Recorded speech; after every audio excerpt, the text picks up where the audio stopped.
નમસ્કાર વાલા પેન્શનરો તેમજ નિવૃત્ત કર્મચારીઓ ભાઈઓ તથા બહેનો, સ્વાગત છે આપનું આપણી આ યુટ્યુબ ચેનલ ભાવેશ મકવાણા ન્યૂઝમાં। તો ફેમિલી મિત્રો, આજની તારીખ એટલે કે 3 મે 2025 અને વાર શનિવાર। તો મિત્રો, આજના દિવસે પેન્શનરો માટે ખૂબ સરસ મજાની માહિતી સામે આવી છે। તો આ રાજ્યની સરકારે પેન્શનરો અને સરકારી કર્મચારીઓના ડીએડીઆરમાં ફરી એકવાર 5%નો વધારો જાહેર કર્યો છે। તો મિત્રો, સરકાર હોય તો આ રાજ્ય જેવી તો કયા રાજ્યની સરકારે આ જાહેરાત કરી છે તેની આપણે વિડીયોમાં વિગતવાર વાત કરવાના છીએ, એટલે વિડીયો તમે અંત સુધી જોઈ લેજો। અને હજી સુધી જો આપણી આ ચેનલ તમે સબસ્ક્રાઈબ ન કરી હોય તો આવી જ માહિતીઓ મેળવવા માટે આપણી આ યુટ્યુબ ચેનલને અત્યારે સબસ્ક્રાઈબ કરી લેજો। તો જોઈએ આજનો વિડીયો। તો વાત કરીએ તો ડીએ વધારો। તાજેતરમાં કેન્દ્ર સરકારે કેન્દ્રીય કર્મચારીઓના ડીએમાં 2%નો વધારો કર્યો હતો। તો હવે ફરી એકવાર સરકારે કર્મચારીઓને મોટી ભેટ આપી છે। તો આ વખતે સરકારે ડીએમાં 5%નો વધારો જાહેર કર્યો છે। તો આના કારણે કર્મચારીઓને ચૂકવવામાં આવતા પગારમાં મોટો વધારો થયો છે। તો આ સમાચારમાં આ અંગે મોટી અપડેટ અમે તમને જણાવવા જઈ રહ્યા છીએ। તો દોસ્તો, કેન્દ્ર સરકારે થોડા સમય પહેલાં જે કર્મચારીઓ અને પેન્શનરોના મોંઘવારી ભથ્થાના ડીએડીઆરમાં 2%નો વધારો કર્યો છે। તો ફરી એકવાર સરકારે મોટી જાહેરાત કરી છે અને 5%નો વધારો જાહેર કર્યો છે।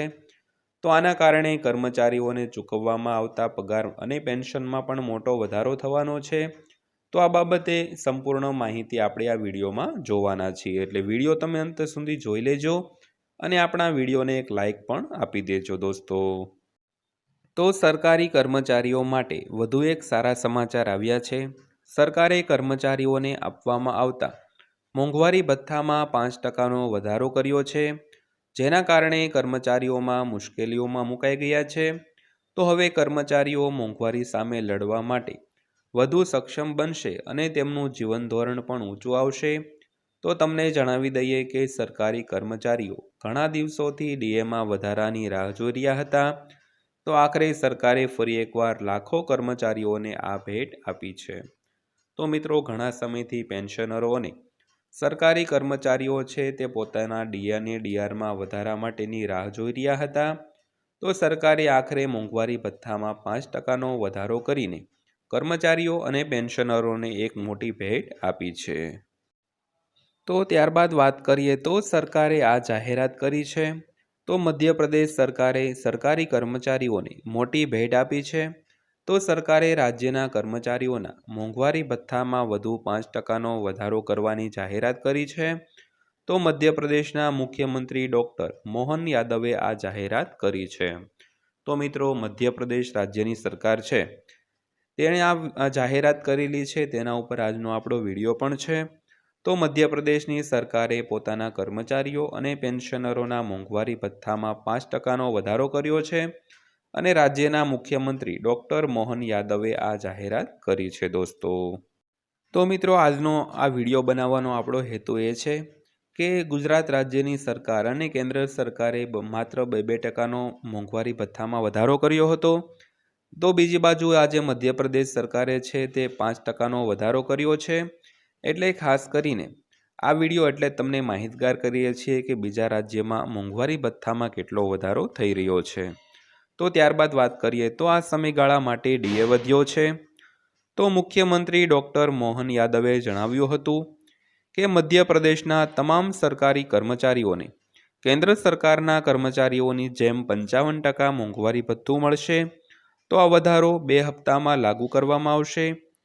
તો પહેલો વધારો છે તે 1 જુલાઈ 2024થી 3% અને બીજો વધારો 1 જાન્યુઆરી 2025થી 2% રહેશે મિત્રો। તો હવે ત્યારબાદ વાત કરીએ તો કર્મચારીઓને આટલી રકમ છે તે બાકી રહેશે। તો રાજ્ય સરકાર દ્વારા કરવામાં આવેલા આ ડીએ વધારાથી રાજ્યના કર્મચારીઓને માત્ર માસિક પગારનો લાભ મળશે નહીં, પરંતુ તેઓ બાકી પગારનો લાભ પણ મેળવી શકશે। તો જૂન 2025થી ઓક્ટોબર 2025 સુધી કર્મચારીઓને 5 સમાન હપ્તામાં બાકી રકમ આપવામાં આવશે। તો તમને જણાવી દઈએ કે જ્યારથી કેન્દ્ર સરકારે કેન્દ્રીય કર્મચારીઓના ડીએમાં 55%નો વધારો કર્યો છે, ત્યારથી મધ્યપ્રદેશમાં પણ રાજ્યના કર્મચારીઓ દ્વારા ડીએમાં વધારાની માંગ કરવામાં આવી રહી હતી.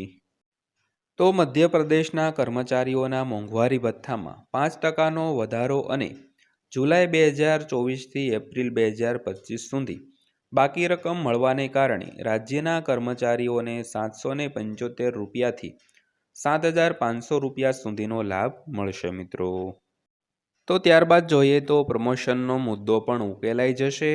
તો મધ્યપ્રદેશના મુખ્યમંત્રીએ જણાવ્યું હતું કે રાજ્યના કર્મચારીઓની પ્રમોશનની માંગ ના લાંબા સમયથી ચાલી રહેલા કેસોને ઉકેલવા માટે પણ સરકાર દ્વારા પ્રયાસો કરવામાં આવી રહ્યા છે. તો આ મુદ્દા પર એક ખાસ સમિતિ બનાવીને પગલાં આગળ વધારવામાં આવી રહ્યા છે. તો મુખ્યમંત્રી ડૉક્ટર મોહન યાદવે ખાતરી આપી છે કે સરકાર મધ્યમ માર્ગ શોધવાનું વિચારી રહી છે. તો ટૂંક સમયમાં નિર્ણય લેવામાં આવશે અને જાહેરાત કરવામાં આવશે. તો કર્મચારીઓને આશા છે કે તેને ટૂંક સમયમાં પ્રમોશન અંગે પણ સારા સમાચાર મળશે મિત્રો. તો મિત્રો આ હતી આજની માહિતી પસંદ આવી હોય તો વિડીયોને લાઈક કરજો અને આવા જ વિડીયો જોવા માટે આપણી આ યુટ્યુબ ચેનલને સબસ્ક્રાઈબ કરી લેજો. તો ફરીવાર પાછા મળીશું એક નવા વિડીયો સાથે, નવી માહિતી સાથે. ત્યાં સુધી સૌને જય હિન્દ, વંદે માતરમ.